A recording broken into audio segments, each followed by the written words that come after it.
Some things are built to last. Tested by the elements, proven by time, engineered for whatever comes next. Summertown Metals. Strength in every storm. Building dreams that last. From the Tennessee Valley Weather Channel, this is your weather at noon. Well, good Wednesday, everybody. Taylor Plott here at the Tennessee Valley Weather Center. We're going to get into your forecast here in just a little bit, but we have more team coverage today. Our Sam Camp is up in Lewis County. Here's a live look at his feed right here. You can see a lot of sleet, freezing rain, maybe even some snow that is still on the ground over in Lewis County. He's up towards the Hohenwald area. And Sam, you are live now. Give us the latest information. Where exactly are you at, and what all have you seen so far?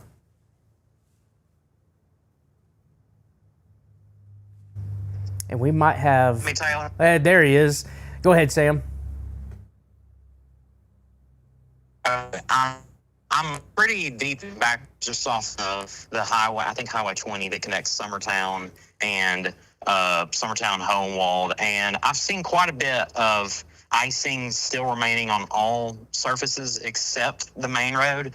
But this back road here, as you can see, is just still barely, it's pretty much impassable for all intents and purposes. But I mean, there is still just a large amount of ice on pretty much all surfaces across this area up here. I will say that there's probably a little bit more snow and a little bit more sleet up here than there was in places like Waterloo or Tishomingo County and over near Iuka, Mississippi. But this is still just a extreme amount of ice remaining on all surfaces up here. And we are on 28 degrees right now.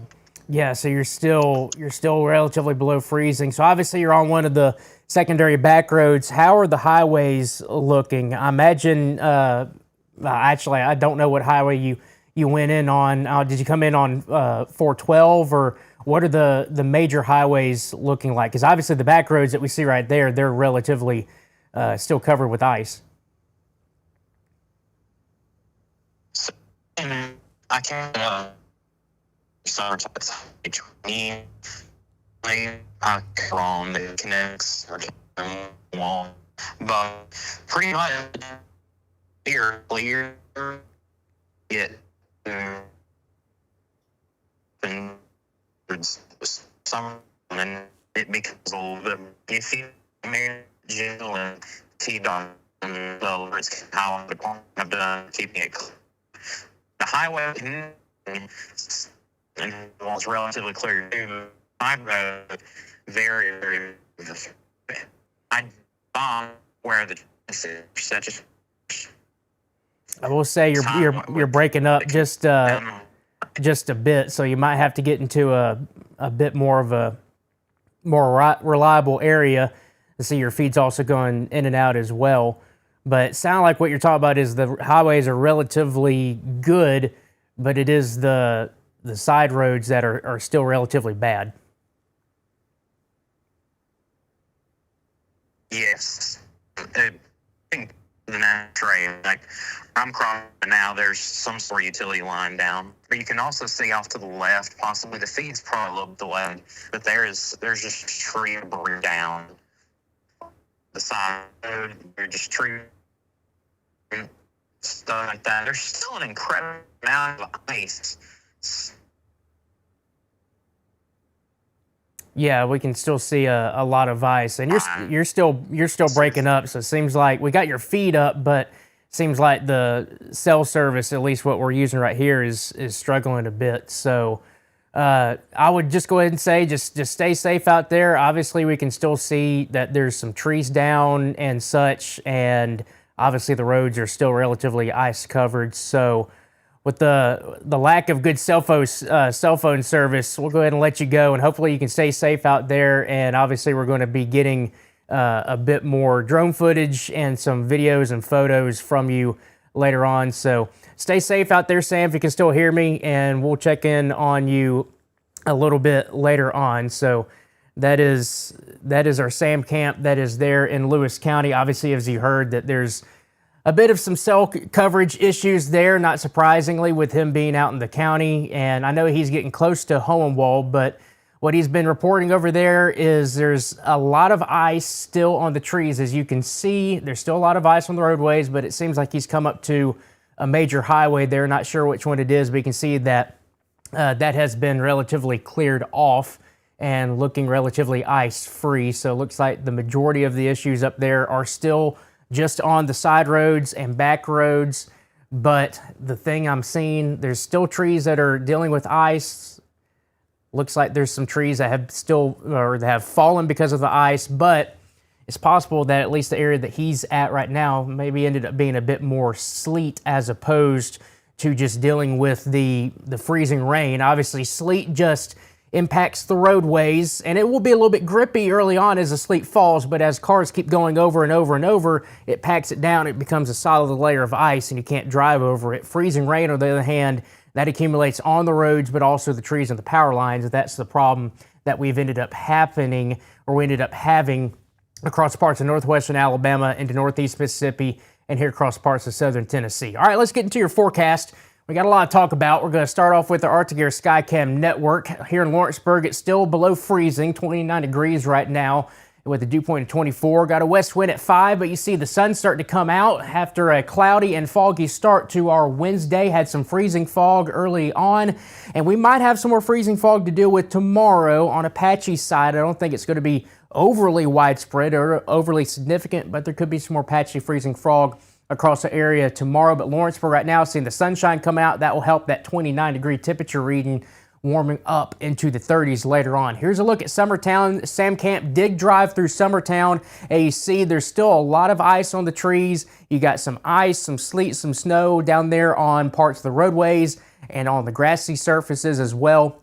The temperature right now in Summertown is at 27 degrees. And you still got a little bit of some cloud cover to deal with. But once we get that sun to come out and those clouds to move on out of here, we'll continue to see the warming trend and should get above freezing just by a hair, I think, up there in northern Lawrence County in the Summertown area. Live Viper radar brought to you by Fuller Services. Absolutely clear. Right now, temperatures are above freezing here across northern Alabama. You go up here into southern Tennessee, we are closing in on freezing, and we'll get above freezing later on today, I think. Backing things out, looking at the radar satellite composite, most of the cloud cover continued to move on out. Just a bit of that low-level cloud cover, that's that fog that's starting to evaporate across the area.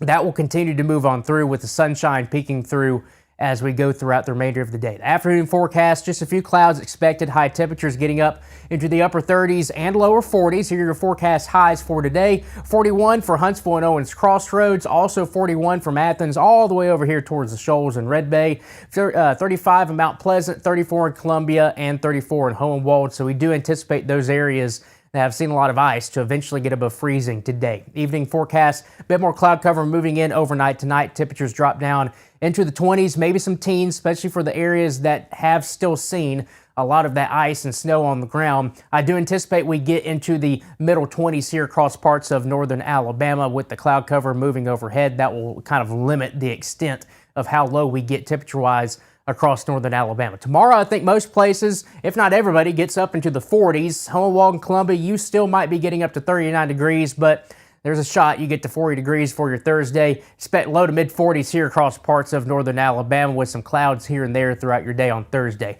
Next 24 hours on your Futurecast, then we'll get into the snow flurry chance coming up on Friday and Saturday. This afternoon, just a few of those passing clouds. Evenings dry and cold if you are going out to your church services tonight for your Wednesday.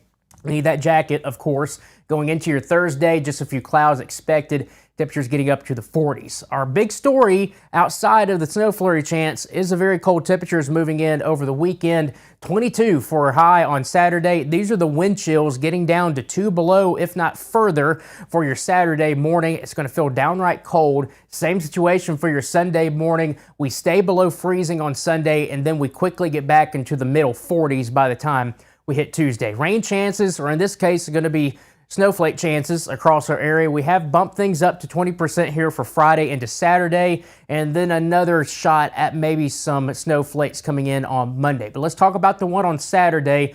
Going to look at the GFS model here. I will tell you the overall coverage that it shows and intensity I'm not quite buying yet, but I do buy the idea that it's continuously shown, and the European model is also starting to kind of come around to that idea as well. So let's take a look at the GFS model. Wave of low pressure off to our south.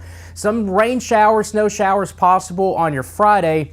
Our main focus and the thing that we're really looking at is what's going to happen Friday into Saturday, because as that low pressure moves off to the east, we're going to get the main upper level part of the system moving overhead that's going to be very, very strong, and those are notorious for squeezing out every little bit of moisture that it can, and sometimes the models will underestimate how much moisture it's actually able to squeeze out. So that's one thing we'll keep a close eye on. So that moves over here, and then here comes the wraparound moisture with the upper level system. I think that this ends up not being as widespread as it is, but it gives you the idea that there's probably going to end up being some snowflakes involved, snow flurries, maybe some snow showers going from Friday into your Saturday, and this continues through your Saturday right now as the model guidance is showing. The thing that we'll be watching for is the ground has been cold, or will be cold, for several days leading up to this, so it won't take too much for some light accumulation to occur.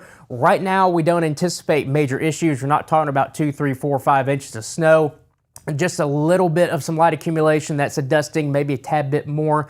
But with the cold temperatures, that could be enough to get a few slick spots on the roadways. So that's something we'll keep a close eye on in the coming days. It's not going to be anything major, I don't think. We're not talking about things getting absolutely shut down for several days. But depending on how the snow flurries and snow showers actually evolve, there could be a little bit of some light accumulation that will get the ground nice and white, and that could lead to just a little bit of some slick spots on the roadways. I think our big story still is going to end up being the very cold temperatures moving in with single-digit lows coming back into our area Friday night and then again on Saturday night, and those wind chill values, yes, below zero for your Saturday morning and probably below zero once again for some areas going into your Sunday morning. The good news is, out of all of this, this cold weather, very cold weather, is very short-lived as we rapidly get back up into the lower middle 40s by the time Tuesday rolls around.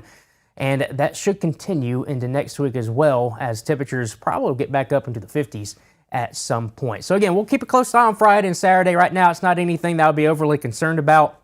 But like I said, we'll keep a close eye on it for the next couple of days. That's your latest forecast here from the Tennessee Valley Weather Center. Fred Gossage will be in at 5 p.m., and he'll have another full check on your forecast. Till then, hope everybody has a fantastic Wednesday afternoon. You're watching the Tennessee Valley Weather Channel.